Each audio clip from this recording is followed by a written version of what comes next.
Olá, meu amigo, minha amiga, seja muito bem-vindo a mais um vídeo aqui do nosso canal. Hoje é dia 14 de janeiro e o canal está repleto de informação de qualidade para você. Muita coisa chegando direto de Brasília, inclusive com informações internacionais sobre o que afeta o nosso Brasil aqui para você. Então, se você ainda não é inscrito, peço a você que se inscreva no canal, curta, compartilhe e logo depois da vinheta a gente volta com várias informações para vocês.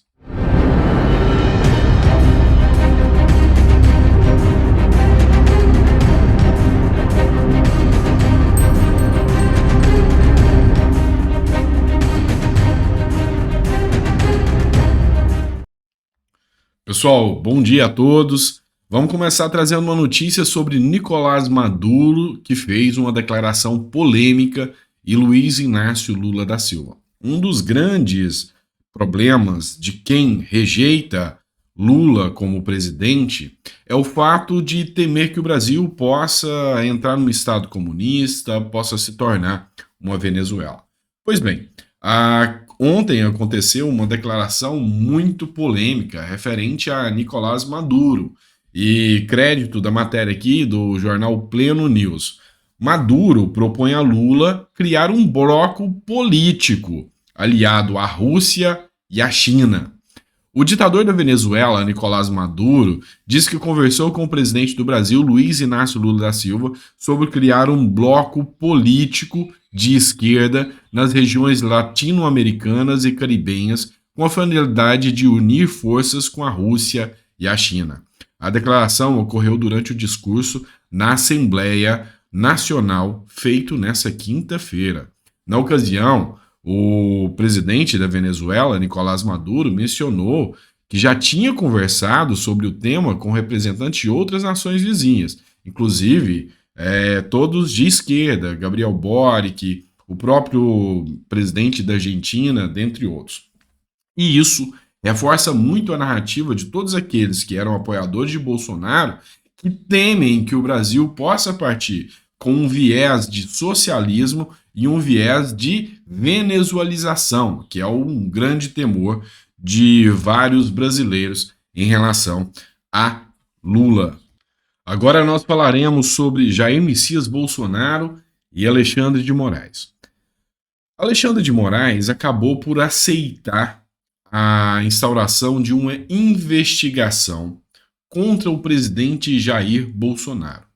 O deputado federal André Janones havia postado em suas redes sociais que o Procurador-Geral da República, o PGR, que é o Augusto Aras, pediu ao Supremo Tribunal Federal que o ex-presidente Jair Bolsonaro fosse investigado pelo inquérito sobre os atos que ocorreram em Brasília no último domingo, que são considerados atos de terrorismo. A grande questão é que o ministro Alexandre de Moraes já acatou o pedido da PGR e agora Bolsonaro será investigado. O ministro do Supremo Tribunal Federal, Alexandre de Moraes, acatou o pedido da Procuradoria-Geral da República e incluiu o ex-presidente Bolsonaro nas investigações dos atos criminosos em Brasília, que resultaram no ataque da sede dos três poderes no último domingo. A investigação tenta descobrir quem são os autores intelectuais e instigadores dos atos. Na ocasião, apoiadores do ex-presidente depredaram o Palácio do Planalto, no Congresso Nacional e também o Supremo Tribunal Federal. Aqui, apoiadores de Bolsonaro criticam a celeridade com que o ministro Alexandre de Moraes vem tomando as decisões contra Bolsonaro e todos os seus apoiadores, dizendo que se trata de uma verdadeira perseguição. Já os apoiadores de Lula entendem que Alexandre de Moraes está agindo como um verdadeiro herói salvador da democracia. No seu comentário, o que você tem a dizer sobre a atuação do ministro Alexandre de Moraes? Coloca nos comentários, que a sua opinião é muito importante para nós. Ainda sobre as decisões de Alexandre de Moraes, remetemos agora aqui para Brasília, informação importante chegando. Anderson Torres acaba de se entregar à Polícia Federal em Brasília. O ex-ministro da Justiça e Segurança Pública e ex-secretário de Segurança Pública do Distrito Federal, Anderson Torres, pousou em Brasília no Aeroporto Internacional Juscelino Kubitschek, vindo de um voo de Miami, nos Estados Unidos, por volta das 7h15. A expectativa é que ele se entregue à Polícia Federal e cumpra a ordem expedida pelo ministro do Supremo Tribunal Federal, Alexandre de Moraes. Lembrando que Alexandre de Moraes havia expedido uma ordem de prisão contra Anderson Torres em função dele ter ido para os Estados Unidos e deixado Brasília desprotegida durante os atos que ocorreram em Brasília. O fato é que o ministro Anderson Torres também teve uma busca e apreensão em sua casa, onde foi encontrada inclusive uma minuta que previa uma decretação de estado de sítio em Brasília, caso as eleições não fossem favoráveis ao presidente Bolsonaro. Informações trazidas por vários juristas indicam que Anderson Torres pode chegar a pegar 90 anos de reclusão. Essa é a informação sobre a decisão do ministro Alexandre de Moraes. Vamos falar agora de Exército Brasileiro e das decisões que foram tomadas no último domingo. Mas um conflito gerado entre os militares e Luiz Inácio Lula da Silva.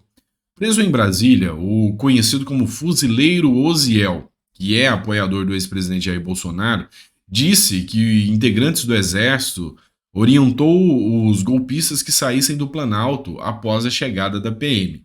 Ele foi detido por suspeita de envolvimento nos atos terroristas.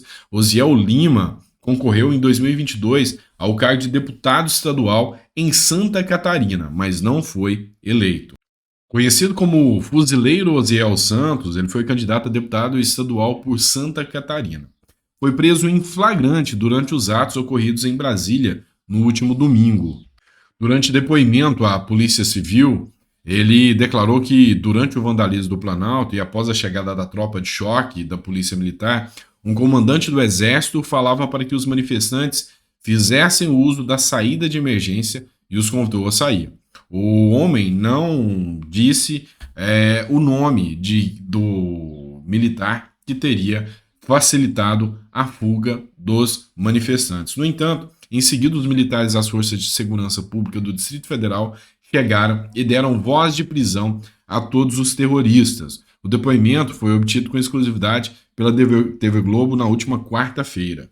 Ainda sobre esse assunto, vamos falar sobre Ibanez Rocha, governador afastado do Distrito Federal. Lembrando que Ibanez Rocha foi afastado mediante uma decisão do ministro Alexandre de Moraes, que está sendo muito questionada por vários juristas, inclusive pelo governador Romeu Zema. O governador Ibanez disse que o Exército impediu a remoção de acampamento, e esse foi um dos grandes fatores que levaram ao caos que ocorreu no domingo. O governador afastado do Distrito Federal, Ibanez Rocha, do MDB, prestou depoimento voluntariamente à Polícia Federal na terça-feira passada, por volta das 11 horas. Ele se eximiu de qualquer participação nas manifestações radicais lá no Distrito Federal no último domingo. Ibanez atribuiu a culpa aos eventos ao Exército, ao secretário de Segurança Pública Anderson Torres e ao governo Lula pelos atos extremistas. Ou seja, ele já mudou o discurso e começa agora a acusar inclusive o próprio governo Lula. De acordo com a CNN, o Ibanez relatou que teria determinado a retirada do acampamento dos manifestantes em frente ao quartel-general do Exército em Brasília, no dia 29 de dezembro, mas o Exército teria obstruído essa operação. Ele ainda afirmou em depoimento que o governo Lula estava ciente desse embaraço. E as acusações sobre a ciência de Flávio Dino crescem.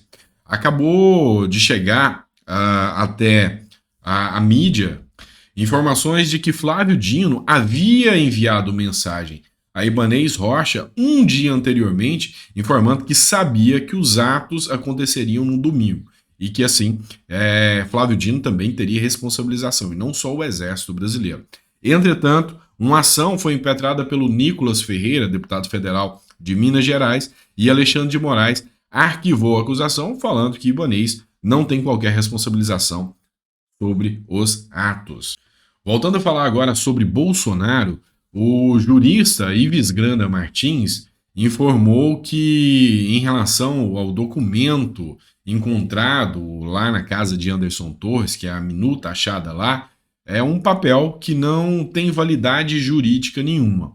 O jurista deu declarações durante uma entrevista que aconteceu na sexta-feira, tá bom, pessoal? Nessa sexta-feira, o jurista Ives Grandra Martins disse não ter validade jurídica a minuta encontrada pela Polícia Federal na casa do ex-ministro da Justiça Anderson Torres. Ele deu declarações durante a entrevista ao UOL de quem são as informações. O jurista afirmou que não se tem provas que Bolsonaro iria assinar o documento. Dessa feita, qualquer um poderia lavrar um documento, inclusive incriminar o ex-presidente. Ele cita ainda que o estado de defesa, como está escrito no papel, não teria a menor possibilidade de ser assinado pelo presidente e é valorizado ainda pelo Congresso Nacional. E essa lembrança dele é importante, que não basta a assinatura do presidente. O Congresso Nacional teria que avaliar o documento. Para ele, o que foi encontrado na casa de Torres seria apenas um papel. Não é documento, é um papel que não tem validade jurídica, até porque é um papel que cuida de uma situação que é absurdamente impossível. Se por acaso ele levasse isso ao presidente, o presidente não assinaria, porque ninguém poderia indicar para assinar. Foi o que informou o Ives Gandra Martins em entrevista dada ao jornal UOL. Meu amigo e minha amiga, se você gostou do conteúdo do nosso vídeo, peço a você que compartilhe e mande para o maior número de pessoas possível. Deixe a sua opinião aqui sobre tudo isso que está acontecendo, sobre o nosso canal, como a gente pode trazer informações com melhor qualidade para você. É importante que você deixe sempre aqui a sua opinião para que a gente possa melhorar o canal para você.